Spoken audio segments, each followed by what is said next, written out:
It's December 1941. The world is holding its breath. Smoke rises over Pearl Harbor, and in the Wolf's Lair in East Prussia, Adolf Hitler holds a telegram in his hand.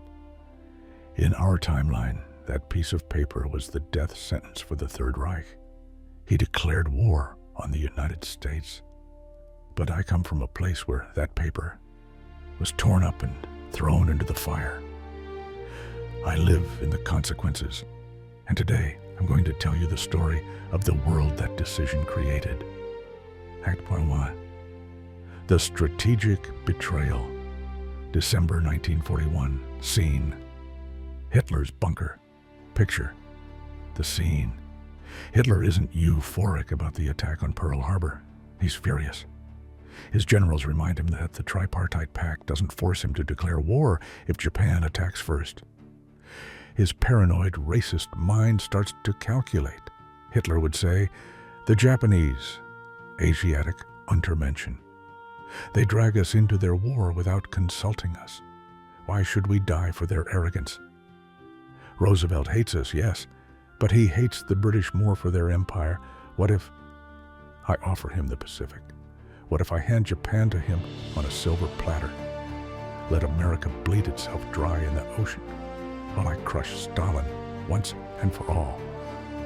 And so, on December 10th, 1941, instead of a bellicose speech, Hitler issues a diplomatic communique.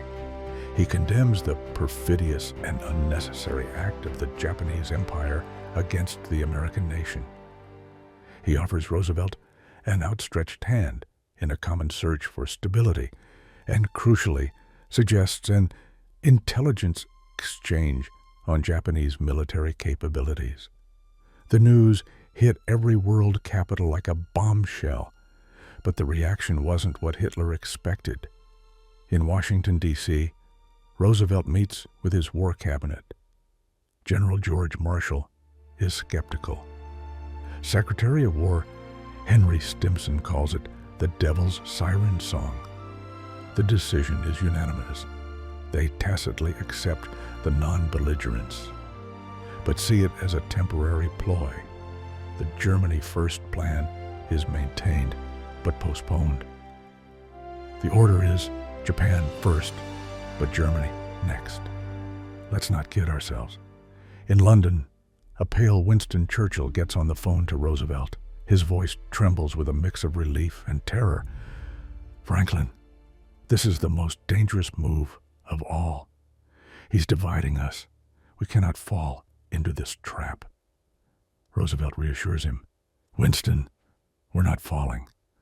We're just buying time to build the ultimate weapon.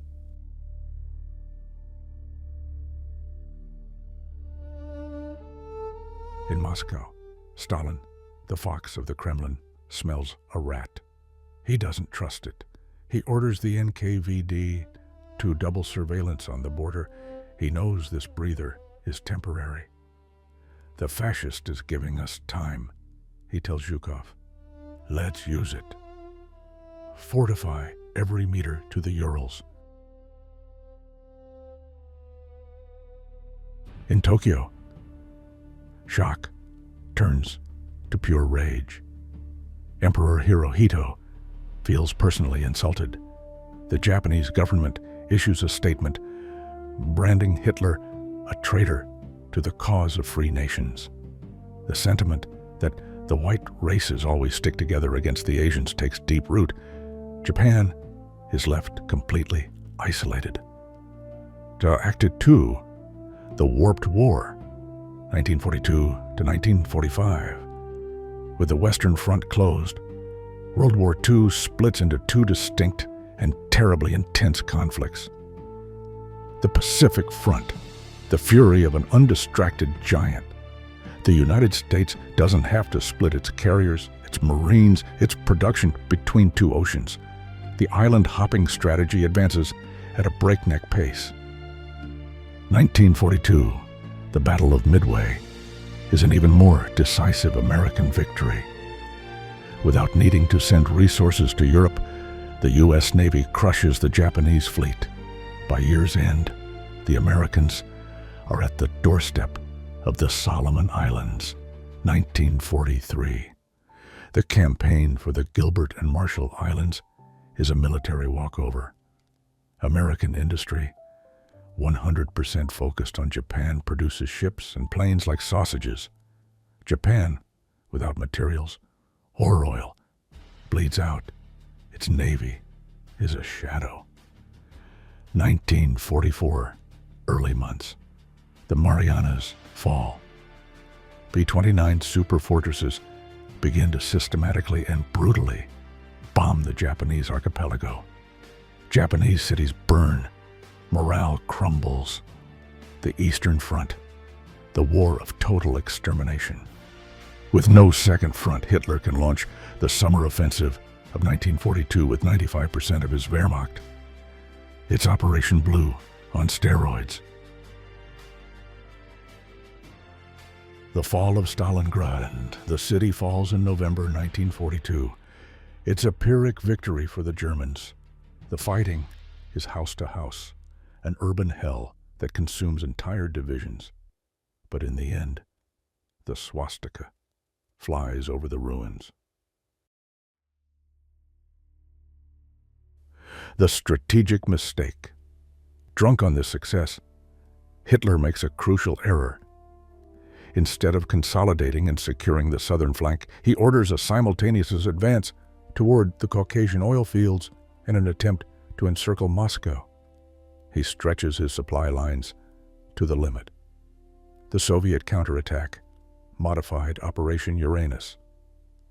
In the spring of 1943, Zhukov launches his counteroffensive, not at Stalingrad, but at the Moscow salient, using massive reserves and equipment received via the Persian Corridor and the Arctic.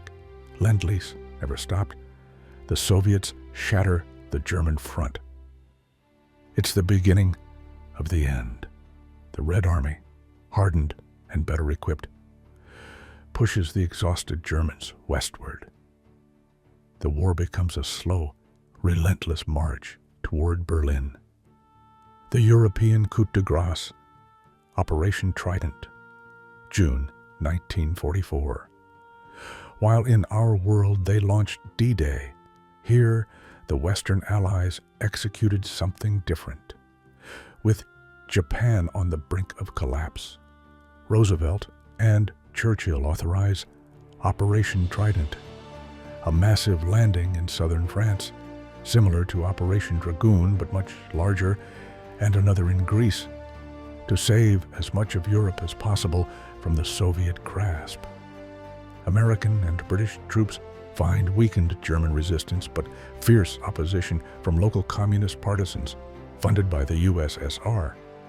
The race for Europe is not against the Nazis, but between allies. The end. August 1945. Japan, with its cities reduced to ashes by conventional bombing and its navy annihilated, surrenders unconditionally to the United States. No atomic bombs are used. The Manhattan Project, though advanced, was not an absolute priority and was delayed by a few months. May 1946, the Red Army, after the bloodiest battles in human history, raises its flag over the Reichstag. But they don't stop. They keep advancing west. They meet American troops not at the Elbe, but at the Rhine. Berlin, Paris, Amsterdam, Rome, all are Sovietized. The war in Europe ends when the last German holdouts on the French border surrender. The USSR has liberated and now occupies almost all of continental Europe. Act 3. The post-war world, 1946 to 1990. The Pax Sovietica. This is the peace born from Hitler's betrayal. A gray peace, under the shadow of the hammer and sickle. The Potsdam Conference, 1946. There is no Truman. A sick and gaunt Roosevelt represents the U.S., alongside Stalin and a defeated Churchill. The maps are redrawn with red ink. Europe. It's divided into spheres of influence. The Soviet sphere includes Germany, France, Italy, the Benelux, Scandinavia, and the Balkans. The Western sphere is basically the UK, Franco's Spain, which allies with the US in a panic, Portugal, and Greece, rescued at the last minute by the British. Germany. It is annexed directly by the USSR as the German Soviet Socialist Republic. No FRG or GDR, just a communist Germany. Japan. It is split at the 41st parallel. North Japan. People's Republic of Japan with its capital in Sapporo under Soviet control. South Japan. State of Japan with its capital in Tokyo under American control. Korea is unified entirely under Kim Il-sung's communist regime, with no Korean War. The Cold War, the Great Divide. This Cold War isn't about containment. It's a world split in two. The Soviet bloc, the Continental International. It controls everything from the Atlantic to the Sea of Japan. Its economy is autarkic but powerful. The KGB, led by Beria and his successors, is the global police. There is no Marshall Plan. There is socialist reconstruction. The EE never exists. The Western Bloc, the Alliance of the Ring. The US, UK, Canada, Australia, South Japan, and the remnants of Southern Europe. Their strategy is one of peripheral defense. NATO is formed, but it's a defensive aerial alliance focused on controlling the seas. The arms and space race. The USSR, with von Braun's scientists and the resources of Europe, launches the first Sputnik in 1955 and puts the first man in space, Yuri Gagarin, in 1959. They reach the moon in 1968. The U.S. is always playing catch-up. Latin America. This is the hot battlefield. Cuba becomes the Soviet Republic of the Caribbean. The Cuban Revolution is a triumphant march with open support from the Red Army.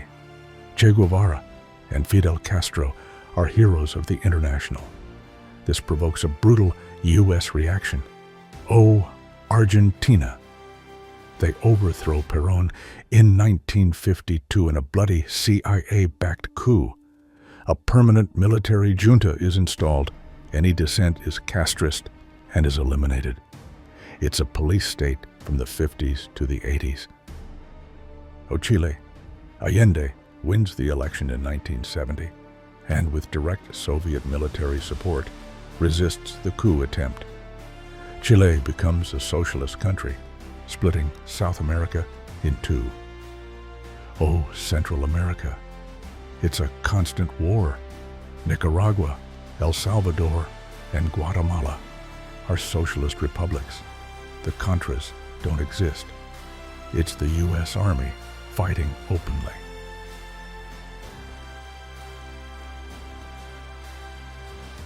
Act 4 or present. 2025. This is the world I was born into. The world Hitler unintentionally gifted to Stalin. Technology. We have two internets, the SovNet, slow, controlled, but universal, and the global net, faster but restricted to elites. Mobile phones are a luxury. Artificial intelligence is developed in secret for military purposes. The USSR dominates nuclear energy, and has a permanent base on the moon. Culture, rock and roll as you know it, doesn't exist. Popular music is a mix of Soviet folk and patriotic anthems. Hollywood is a niche. World cinema is dominated by most film. The Olympics are two events: the Socialist Friendship Games and the Western Freedom Games. Geopolitics. Oh, Europe. It is the greater European territory of the USSR. Travel between Paris and Moscow requires an internal permit, not a passport. There's basic prosperity, but zero freedoms. The Stasi and the KGB see everything. Oh, America. The U.S. is Fortress America. There's a real wall on the Mexican border, built in the 70s. To stem the flow of refugees from the Central American civil wars, the doctrine is total national security. Oh, Asia. China is the USSR's only rival. After Mao's death, it became a fiercely independent state capitalism. It's the unstable third pole. A divided Japan is the Berlin of the East, a permanent point of tension. Daily life. In the Soviet bloc, there's no extreme poverty. There's work, housing, and food. But there's no choice, no travel, no dissent. In the Western bloc, there's more freedom, but with fierce inequality and an omnipresent national security state. The word freedom is spoken with nostalgia. Final conclusion. So, when you think of that moment in December 1941, don't think about what happened. Think about what could have happened. Hitler's decision to betray Japan didn't save his 1,000-year Reich. It only ensured that when it fell, the void would be filled by his ideological nemesis. It created a world where the Iron Curtain wasn't a line in Germany, but the Atlantic coast of Europe. A world where the light of liberty was extinguished for hundreds of millions of people half a century sooner. But this is not all. What began in darkness will return in greater storms. The satellite states rise. New Muslim powers awaken.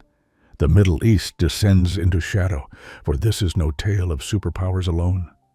It is the vast weight of a single choice. 4 days, the wolf's lair.